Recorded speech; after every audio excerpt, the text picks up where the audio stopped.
குட்டிமா தமிழ் டிவி நேயர்களுக்கு வணக்கம். உட்காந்துட்டு இருக்கிற ஒரு ஃப்ரெண்டு கூட நம்மகிட்ட பேச மாட்டான், வெறுத்து அந்த ஒரு சில விஷயங்கள்லாம் ரொம்ப அனுபவிச்சதுனால தான் இந்த படம் உருவாச்சு. எத்தனை பேர் அந்த சூழ்நிலையில் அந்த பிள்ளைகள் இருக்கிறாங்கன்னு தெரியல. உண்மையிலே ஆஜித் அந்த கேரக்டர் ரொம்ப நல்லா பண்ணியிருப்பார். எல்லாருக்கும் ரொம்ப நன்றி.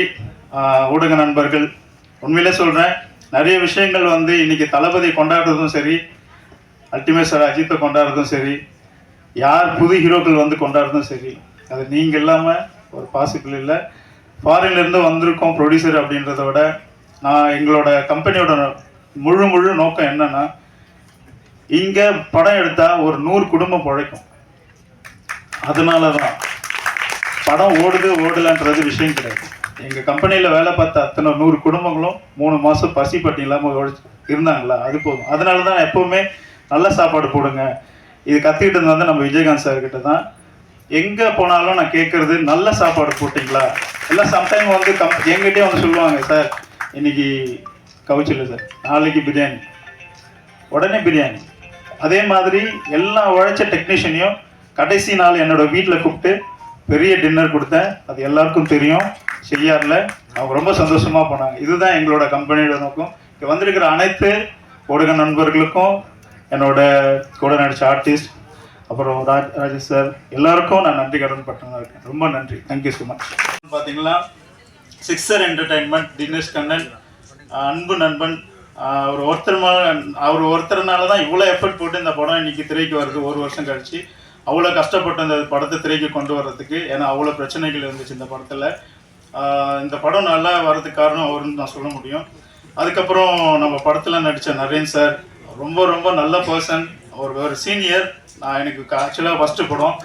எப்படி நான் ஒரு சீனியர் எப்படி ஒருத்தர்கிட்ட பேசணும், அதாவது எப்படின்னா எல்லா விஷயமும் ஷேர் பண்ணுவார். தம்பி இப்படி தான் இருக்கணும், இதுதான் படம், இதுதான் சினிமா. நிறைய கற்றுக்கிட்டேன் நான் சார் பண்ணுறது. Thank you sir. அதுக்கப்புறம் இனியா ஃபஸ்ட்டு நான் சொன்ன மாதிரி ஃபஸ்ட்டு எடுத்தோடனே கல்யாணம் பண்ணி வைக்கிற சீன் தான். எனக்கு கையெல்லாம் நடுங்கிச்சு. தாலி எடுக்கும்போது, மாலை எடுக்கும்போது யோசிச்சேன்னா, மேடம் சூப்பர். ஆக்சுவலாக என்னன்னா, இனியா மேடம் எல்லா விஷயமும், சார் இந்த பாயிண்ட் எங்கே இருக்குது சார், இங்கே நில்லுங்க சார், எங்கே சார் நிற்கிறீங்க, கேமராவில் தெரிய மாட்டேங்குது சார். இது எல்லாமே சின்ன விஷயமா இருந்தாலும் நடிப்புன்றது அவங்க சொல்லி கொடுத்த ஒரு விஷயமா. நான் நிறைய விஷயம் கற்றுக்கிட்டேன் மேடம் கிட்ட. நல்ல பர்சன். அதுக்கப்புறமா சோனியா அகர்வால் மேம், சின்ன வயசுலேருந்தே நம்ம பார்த்த ஒரு தேவதைன்னு சொல்லலாம். காதல் கொண்டேன், 7G ரெயின்போ காலனி, நாங்களாம் அந்த படத்துக்கெல்லாம் டிக்கெட்டு கிடைக்காமலாம் அடித்து பிடிச்சிட்டுலாம் படம் பார்த்துருக்கோம். அவங்க வரும்போதெல்லாம் விசில்லாம் அடிச்சிருக்கோம். ஆனால் அவங்க ஏன் என் படத்தில் நடிப்பாங்கன்னு ஒரு ட்ரீமில் தான் அவங்கள நான் கூப்பிட்டுருந்தேன். மேடம் ரொம்ப நைஸ் பர்சன், எனக்கு ரொம்ப சப்போர்ட்டிவாக இருந்தாங்க. Thank you ma'am.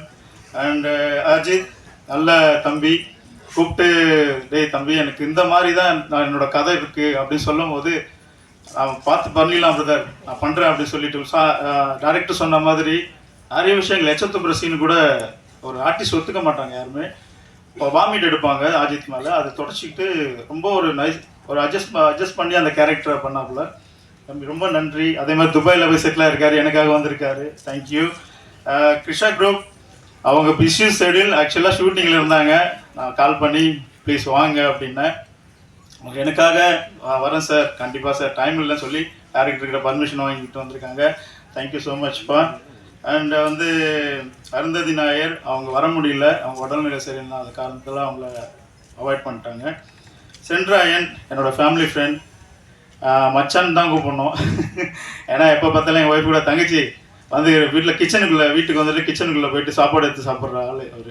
டைரெக்டாக நம்ம செய்யரில் ஷூட்டிங் எடுக்கும் போதெல்லாம் வீட்டுக்குள்ளே போயிட்டு தட்டி எடுத்துகிட்டு அவரே சாப்பாடு போட்டு சாப்பிடுவார். ஸோ அந்த மாதிரி நம்மளோட ஃபேமிலி ஃப்ரெண்ட் அவர். Aryan brother, really super. அவர் நான் சின்ன வயசுலலாம் நம்ம தளபதி படத்தில் பார்க்கும் போதெல்லாம் ஆரியனை பாண்டுராக் ரவி கேரக்டர்லாம் பயந்து தான் இருந்திருக்கேன். ஆனால் கடைசியில் அவரே தூக்க சொல்லிட்டாங்க. நம்மளை ரோப்போட்டு தூக்க முடியல, நான் என்னாலே தூக்க முடியல, அவ்வளோ வெயிட்டு, எவ்வளோ கஷ்டப்பட்டு அந்த ஷூட். ஆனால் ரொம்ப சப்போர்ட்டிவாக பண்ணார். Thank you sir. Thank you brother. And Pariyerum Perumal sir, thank you. நீங்கள் ரொம்ப எனக்கு அப்பா கேரக்டர் மாதிரி இல்லை, அப்பாவாகவே இருந்து பார்த்தேன்னா. Super. Thank you so much sir. Murthy sir, ரொம்ப நன்றி நீங்கள் வந்ததுக்கு. நான் பார்த்தவங்களோட சீன்ஸ் எல்லாம் ரியாலிட்டியாக இருந்தது sir. Thank you sir. Super good Subramaniam, அவர் வரல, அவருக்காக நன்றி. டைரக்டர் துரைமுருகன் நல்ல ஒரு எஃபர்ட்டை போட்டு எங்கள் கூட இருந்து சொன்ன மாதிரி நான் இத்தனை நாளில் தான் அந்த ஷூட் முடிக்கணும்னு சொல்லியிருந்தேன். பட் அதுக்கு முன்னாடியே அவர் முடிச்சு கொடுத்தாரு. நல்ல ஒரு பர்சன். சாரோட அசிஸ்டண்ட்னா சும்மா இல்லை, அது ஒரு பேர். அவர் எப்பவுமே சொல்லுவார், நான் சாரோட அசிஸ்டண்ட்னு. சாரோட அசிஸ்டண்ட்ன்ற ஒரு வார்த்தைக்காக தான் நான் ஒரு வாய்ப்பே கொடுத்தேன். உண்மையிலே சொல்ல போனால் அவர் வந்து என்கிட்ட சொன்னார், சாரோட அசிஸ்டண்ட். இது சாரோட அசிஸ்டண்ட் அப்போ வேறு லெவலில் தான் இருக்கும். ஏன்னா ஒரு நடிகருங்களே நடிக்க தெரியாதுங்களே நடிக்க வைக்கிற சார் வந்து, அப்போ கண்டிப்பாக நீங்களே என்ன நடிக்க வச்சு நீங்கள் வாங்க அப்படின்னு சொல்லிட்டு, ஏன்னா சாருக்கிட்ட நான் படம் பண்ண முடியாது, அவரு கூட தான் கண்டிப்பாக பண்ணணும்னு சொல்லிட்டு அவரை நம்ம இன்வைட் பண்ணோம். டிஓபி சார், பாஸ்கர் சாரும் டைரக்டர் சாரும் வந்து புருஷன் பொண்டாட்டி மாதிரி சைட்டில் அடிச்சுட்டு உருளுவாங்க. கடைசியில் ஒரு 10 நிமிஷம் திரும்பி பார்த்தா சாப்பாடு ஊட்டிப்பாங்க. சாப்பிட்ற இடத்துல கொஞ்சிக்கிட்டுக்குள்ள இப்போதான் அடிச்சுட்டு போனீங்க, அதுக்குள்ளே எப்படி எவ்வளோ காம்ப்ரமைஸ் ஆகிட்டீங்க. அதுக்காக இவங்களை நான் கண்டுக்கவே மாட்டேன். ரொம்ப நைஸ் பர்சன் 2 பேரும். அவ்வளோ எஃபர்ட்டிவ். ஒரு கிணத்து ஷூட் பண்ணாங்க. கிணத்துல இருந்து பார்த்தீங்கன்னா இனியாவும் மேமும் அவங்க என்னோட 2 பசங்களும் வந்து கிணத்துல குதிக்கிற சீன். கேமராமேன் யோசிக்கவே இல்லை, கிணத்துக்குள்ளே இறங்கிட்டாரு. அதுள்ள பாம்பு எல்லாமே இருக்குது.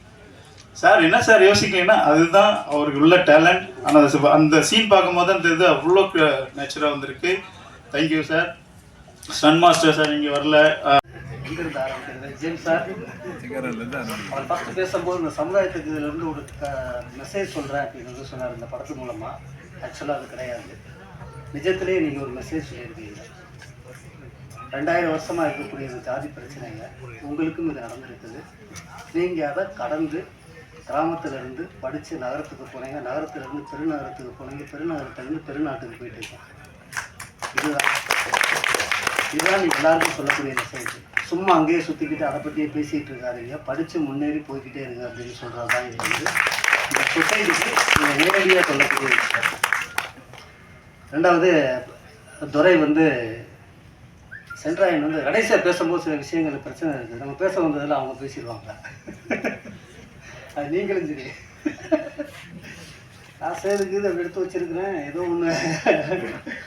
சென்ட்ராயன் சொன்ன மாதிரி துரை வந்து ரொம்ப சுறுசுறுப்பானவர். என்கிட்ட என்னுடைய ஃபஸ்ட்டு படத்துக்கு வேலை பார்க்க வந்தார்.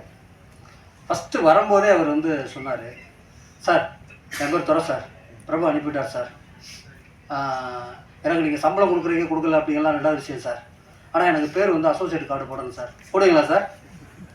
இப்படி தான் ஃபஸ்ட்டு டைமே வந்து கேட்டார். ஆமாம், அது இது இவரை வச்சுக்கிறதா வேண்டாமா அப்படிங்கிற மாதிரி ஆகிப்போச்சு. இப்பயே இந்த மிரட்டுறானே, இப்போ இவங்ககிட்ட தான் நம்ம வேலை பார்க்கணும். ஓகே அப்படின்னு வந்து சரி பிரபா சொல்லிட்டா, சரி வச்சுக்கிறேன் அப்படின்னு சொல்லிட்டேன். மதுரையில் இருக்கிறப்ப டிஸ்கஷன் ஏதோ டயலாக் எழுதுகிறப்ப நினைக்கிறேன், திடீர்னு காலையில் வந்து எல்லாமே ஓப்பனாகவே சொல்லுவாப்புல, சார் எனக்கு பர்த்டே சார் அப்படின்னு வந்து சொன்னார். அப்படியா அப்படின்னா அப்போ நமக்கே ஃபஸ்ட்டு படம் டிகே வழியில் என்ன செய்யறதுன்னு யோசிச்சுட்டு இருக்கிறப்ப ஏதோ ஒரு 300-400 ஏதோ காசு தேத்தி அவங்க ஒரு சட்டை வாங்கிட்டு கொண்டு போய் கொடுத்தேன். சட்டையை வாங்கி பார்த்தோன்னே என்ன செய்வோம், ரொம்ப தேங்க்ஸ் சார் அப்படின்னு சொல்லணும். பிரித்து பார்த்துட்டு சார் பேட்டா காணும் சார் அப்படின்னு. ஏன்னா ஐயோ, அப்போ நான் சொன்னேன் காசு இல்லை அடுத்த வருஷம் சேர்த்து வாங்கி தர்றேன் அப்படின்னு வந்து சொன்னேன். ஓகே அப்படின்னு வந்து சொன்னேன். இந்த படத்துக்கே நடிக்க வரும்போது அதே டோன்லேயே சொல்கிறாரு, சார் இல்லை ஒரு கதை பேசிக்கிட்டு இருந்தேன் சார், அதை ப்ரொடியூசர்கிட்ட போய் சொன்னேன் சார், அவர் வந்து உங்கள் கதை பண்ணுவோம் 2வது, ஃபஸ்ட்டு என்கிட்ட ஒரு கதை இருக்குது அதை பண்ணுங்க அப்படின்னு வந்து சொன்னார். அந்த கதை கேட்டேன் சார், நல்லா இருந்துச்சு சார், அதனால் அதை பண்ணிடலாம்னு நினைக்கிறேன் சார் அப்படின்னா. சரி தோட நல்ல விஷயம், நல்ல வாழ்த்துக்கள் பண்ணுங்க அப்படின்னா. சார் அதில் ஒரு கேரக்டர் இருக்குது சார், அது நீங்கள் பண்ணணும் சார் அப்படின்னா. அப்படியா சரி ஓகே பண்ணுறேன், அது நீங்கள் பேசுனா நல்லா இருக்கும் சார் அப்படின்னாரு. ரைட்டு ஓகே சரி பேசிடுறேன் அப்படின்னு கடை பேசினார். பேசிட்டு அவ்வளோதான் சார் சம்பளம் முன்ன பின்னா இருந்தாலும் பார்த்துக்கோங்க சார், ஓகே சார் வச்சுட்டா கூட சொல்லல, ஓகே சார் சரி சார் அப்படின்ட்டு சார். நான் அவர் இருப்பாருன்னு சொல்லிட்டு துறை அப்படின்னு சத்தம் தான் வந்துச்சு. ஸோ அவர் வந்து யாரோ சொன்னார் நெருப்பு மாதிரி அப்படின்னா, உண்மையிலேயே அவர் நெருப்பு மாதிரி தான். அவரை கரெக்டாக பயன்படுத்திட்டீங்கன்னா தீபமாக இருக்கலாம், இல்லைன்னா பஸ்ஸு மாறிக்கிறாரு. ஸோ அந்த மாதிரி அவர் இந்த படம் வந்து அதே ஜாதி பிரச்சனையை மட்டும்தான், ஜாதி பிரச்சனையும் சேர்த்து தான் வந்து பேசுது. பட் அதை தாண்டி ஒரு தனி மனிதனுடைய முன்னேற்றத்தையும் இந்த படம் வந்து பேசுது. அது ரொம்ப முக்கியமான விஷயம். இப்போ தான் நம்ம வந்து 2000 வருஷம் வேரில் வந்து வெறும் கிளையை மட்டும்தான் வெட்டிக்கிட்டு இருக்கிறோம். இன்னும் என் வேருக்கு போகிறதுக்கு ரொம்ப வருஷம் ஆகும். அவ்வளோ ஈஸியாக வெட்டிட முடியாது சார். இது தொடர்ந்து நடந்துக்கிட்டே தான் இருக்கும். அதை ஃபேஸ் பண்ணி நம்ம கடந்து போயிடணும். அதுக்கு உதாரணம் நீங்கள் தான். அனுராக் காஷ்யப்போட மொக்க பாஸ் அப்படின்னு ஒரு படம் இருக்குது. அந்த படத்தில் வந்து நீங்கள் பார்த்துருக்கோன்னு நினைக்கிறேன். அதில் வந்து ஒரு தாழ்த்தப்பட்டவர் கோச்சராக இருப்பார். அவர் தெருவில் நடந்து போகும்போது ஹீரோவுக்கு சொல்லுவார். அவர் நடந்து போகும்போது இந்த தாழ்த்தப்பட்ட கோச்சர்னு சொல்ல மாட்டாங்க, இந்த தாழ்த்தப்பட்டவர் போகிறாரு அப்படின்னு சொல்லுவாங்க. அவர் கோச்சராகி பெரிய ஆளானதுக்கு அப்புறம் அவர் சொல்லுவாங்க, இந்த கோச்சர் போகிறாரு அப்படின்னு சொல்லுவாங்க. ஸோ நம்ம ஒடுக்கப்பட்டவங்களா தாழ்த்தப்பட்டவங்களா இருக்கோமா, நம்மளுடைய அடையாளத்தை முதல்ல மாற்றணும். இன்றைக்கி நீங்கள் சீரன் படத்தோட ப்ரொடியூசர், சீரன் படத்தோட ஹீரோ அப்படின்னு ஒரு பெரிய அடையாளமாக நீங்கள் மாறி இருக்கிறீங்க. அந்த மாதிரி எல்லாரும் அந்த ஜாதிங்கிற அடையாளத்தை விட்டு போட்டு மாறணும். அது இன்னமுக்கும் இன்றைக்கி எல்லா ஊர்லேயும் எல்லா கிராமங்களையும் இருக்க தான் செய்யுது. அது சிட்டியில் இந்த மாதிரி மெட்ரோபாலிட்டன் சிட்டியில் பெரிய சிட்டிலெலாம் இன்றைக்கி பல பேருக்கு தெரியாது. கலைஞர் சமத்துவம் கிராமத்தில் ஆரம்பித்தாங்க. ஆனால் இன்றைக்கி இருக்கிற மிகப்பெரிய பிஸ்னஸ் மேன்லாம் சிட்டியில் சமத்துவத்தை ஆரம்பிச்சிருக்காங்க. அது பல பேருக்கு தெரியாது. கேட்டட் கம்யூனிட்டி, அது உள்ள எல்லாருமே போகலாம், எல்லா ஜாதியும் இருக்கலாம், எல்லாமே நடக்கும். அது ஒரு சிட்டியில் இருக்கிற சமத்துவபுரம். அது அந்த இடத்துக்கு நீங்கள் போகணும் அப்படின்னா நீங்கள் சம்பாதிக்க ஆகணும். இங்கே வர்க்கம்தான், ஜாதியெல்லாம் கிடையாது. சம்பாதிக்கணும், உங்கள் அடையாளத்தை மாற்றணும். இந்த கேட்டட் கம்யூனிட்டிங்கிறது வெறும் அப்பார்ட்மெண்ட்டு மட்டும் கிடையாது, அது ஒரு நவீன சமத்துவபுரம். அந்த இடத்துக்கு போகணுன்னா அவர் மாதிரி உழைக்கணும், அவர் மாதிரி சம்பாதிக்கணும், அவர் மாதிரி வரணும். இதுதான் நம்மளுடைய அடையாளத்தை மாற்றுறதுக்கான ஒரு பெரும் போராட்டமாக இருக்குன்னு நினைக்கிறேன். இந்த படம் வெற்றியடைய வாழ்த்துக்கள். நன்றி. துரைன்னா எனக்கு தெரியும், துரை முருகன் எனக்கு இப்போ தான் தெரியும். அவர் என்னோட டீம், என்னோட அசிஸ்டண்ட்டு, என் கூட ஒர்க் பண்ணார், எங்களோட டிஸ்கஷன்லாம் இருந்திருக்காரு.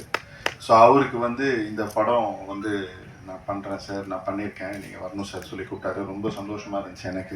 எனக்கு முன்னாடியே தெரியும் இந்த படம் அவர் பண்ணிகிட்டு இருக்காருன்னு. ஸோ இந்த வாய்ப்பு கொடுத்த ஜேம்ஸ் கார்த்திக் சார் அவருக்கு ஒரு மிகப்பெரிய நன்றி. ஏன்னா என் சார்பாக அது ஒரு ஸ்பெஷல் ஃபீலிங். ஆக்சுவலாக என்னென்னா நம்ம டீமில் இருந்து நம்ம கூட ஒர்க் பண்ணவங்க யாராவது ஒரு படம் பண்ணுறாங்க, சக்ஸஸ் பண்ணுறாங்கன்னா அது எப்படி சொல்கிறது, அது வார்த்தையே கிடையாது. ஒரு பெரிய ஸ்பெஷல் ஃபீலிங்.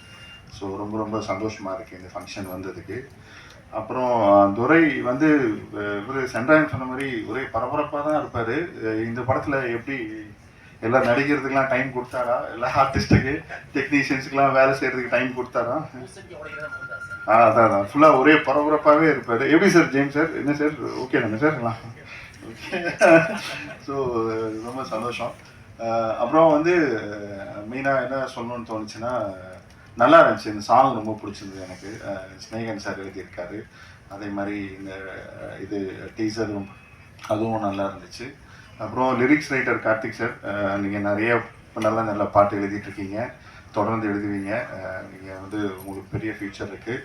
நீங்கள் உங்களை இந்த மாதிரி ஒரு வாய்ஸ் அவுட் பண்ணீங்க, இந்த மாதிரி லிரிக்ஸ் ரைட்டர் பேர்லாம் மிஸ் பண்ணிட்டீங்கன்னு அந்த ஸ்டேஜில் பதிவு பண்ணீங்க. அது உண்மையிலேயே ரொம்ப சந்தோஷமான ஒரு விஷயம். என் படத்தில் பிரதர் இதில் இந்த மாதிரி மக்கா மிஷின் ஒரு பாட்டு, அதில் பால் டப்பான்னு ஒரு பையன் அந்த பாட்டு எழுதியிருக்கான். அவன் பேர் அனீஷ். ஆனால் அனீஷ்னு கூப்பிட்டா டென்ஷன் ஆகிடுவான், என்னை பால் டப்பா தான் சொல்லணும் அப்படின்னு சொல்லுவான். ஸோ அவன் அந்த பாட்டு எழுதியிருக்கான். அவன் ஆடியோ ரிலீஸ் ஃபங்க்ஷனுக்கு வரமாட்டான். அதுக்கும் நான் இப்போ வாய்ஸ் அவுட் பண்ணுறேன்னு சொன்னால், நான் கூப்பிட்டேன் அவனை ஃபங்க்ஷனுக்கு, இந்த மாதிரி வாடா அப்படின்ட்டு. அவன் சொல்கிறான், இல்லை ப்ரோ அந்த பாட்டு ரிலீஸ் ஆகிடுச்சு ப்ரோ, ஆல்ரெடி அது ரிலீஸ் ஆகி ஹிட் ஆகிடுச்சு ப்ரோ அப்படின்னா. அது ஓகேடா, ஆடியோ லான்ச் ஃபங்க்ஷன் வச்சுருக்கேன், நீ வாடா.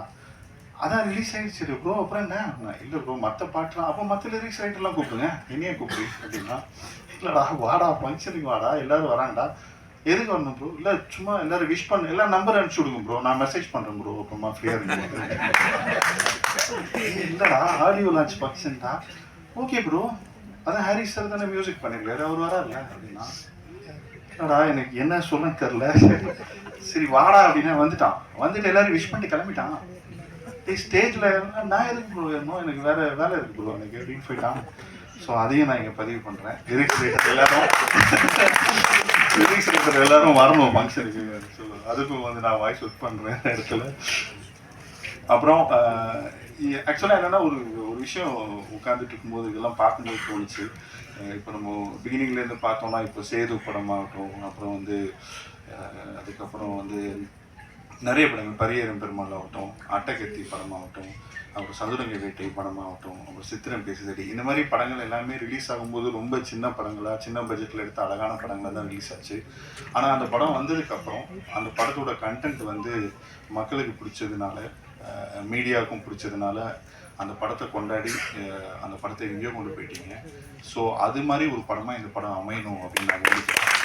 ஏன்னா வந்து அந்த படம் பண்ண டேரக்டர்ஸ் எல்லாருமே இன்னைக்கு மிகப்பெரிய டேரக்டர்ஸாக இருந்திருக்காங்க. ஸோ ஆனால் அந்த படம் ரிலீஸ் ஆகும்போது ரொம்ப சாதாரணமாக ஒரு சின்ன பட்ஜெட் படமாக தான் வந்துச்சு. ஸோ அதுக்கு மீடியா கொடுத்த சப்போர்ட் தான் வந்து இன்றைக்கி அந்த படம் மிகப்பெரிய லெவலில் இருக்குது. அந்த டைரக்டர்ஸும் இருக்காங்க.